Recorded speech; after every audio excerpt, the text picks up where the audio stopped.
Seeing the crowds, he went up on the mountain, and when he sat down, his disciples came to him, and he opened his mouth and taught them, saying,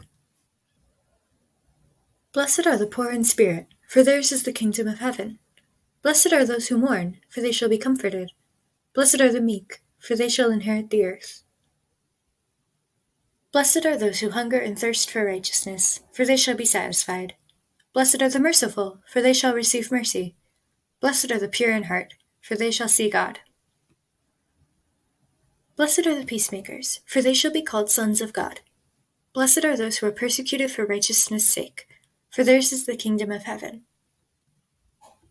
Blessed are you when others revile you and persecute you and utter all kinds of evil against you falsely on my account. Rejoice and be glad, for your reward is great in heaven, for so they persecuted the prophets who were before you. You are the salt of the earth, but if salt has lost its taste, how shall its saltiness be restored? It is no longer good for anything except to be thrown out and trampled under people's feet. You are the light of the world. A city set on a hill cannot be hidden. Nor do people light a lamp and put it under a basket, but on a stand, and it gives light to all in the house. In the same way, let your light shine before others, so that they may see your good works and give glory to your Father who is in heaven. Do not think that I have come to abolish the law or the prophets. I have not come to abolish them, but to fulfill them. For truly, I say to you, until heaven and earth pass away, not an iota, not a dot, will pass from the law until all is accomplished. Therefore, whoever relaxes one of the least of these commandments and teaches others to do the same will be called least in the kingdom of heaven. But whoever does them and teaches them will be called great in the kingdom of heaven.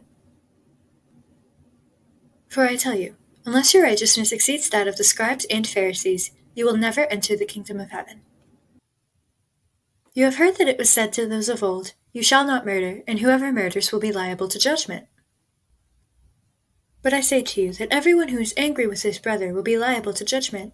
Whoever insults his brother will be liable to the council, and whoever says, You fool, will be liable to the hell of fire. So if you are offering your gift at the altar, and there remember that your brother has something against you, leave your gift there before the altar and go. First be reconciled to your brother, and then come and offer your gift. Come to terms quickly with your accuser while you are going with him to court, lest your accuser hand you over to the judge, and the judge to the guard, and you be put in prison. Truly I say to you, you will never get out until you have paid the last penny. You have heard that it was said, You shall not commit adultery. But I say to you that everyone who looks at a woman with lustful intent has already committed adultery with her in his heart. If your right eye causes you to sin, tear it out and throw it away. For it is better that you lose one of your members than that your whole body be thrown into hell. And if your right hand causes you to sin, cut it off and throw it away. For it is better that you lose one of your members than that your whole body go into hell.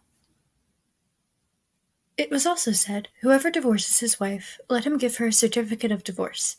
But I say to you that everyone who divorces his wife, except on the ground of sexual immorality, makes her commit adultery, and whoever marries a divorced woman commits adultery. Again you have heard that it was said to those of old, You shall not swear falsely, but shall perform to the Lord what you have sworn. But I say to you, do not take an oath at all, either by heaven, for it is the throne of God, or by earth, for it is his footstool, or by Jerusalem, for it is the city of the great king. And do not take an oath by your head, for you cannot make one hair white or black. Let what you say be simply yes or no. Anything more than this comes from evil. You have heard that it was said, An eye for an eye and a tooth for a tooth. But I say to you, do not resist the one who is evil. But if anyone slaps you on the right cheek, turn to him the other also. And if anyone would sue you and take your tunic, let him have your cloak as well. And if anyone forces you to go 1 mile, go with him 2 miles. Give to the one who begs from you, and do not refuse the one who would borrow from you. You have heard that it was said, You shall love your neighbor and hate your enemy. But I say to you, love your enemies and pray for those who persecute you, so that you may be sons of your Father who is in heaven. For he makes his sun rise on the evil and on the good, and sends rain on the just and on the unjust. For if you love those who love you, what reward do you have? Do not even the tax collectors do the same? And if you greet only your brothers, what more are you doing than others? Do not even the Gentiles do the same? You therefore must be perfect, as your heavenly Father is perfect.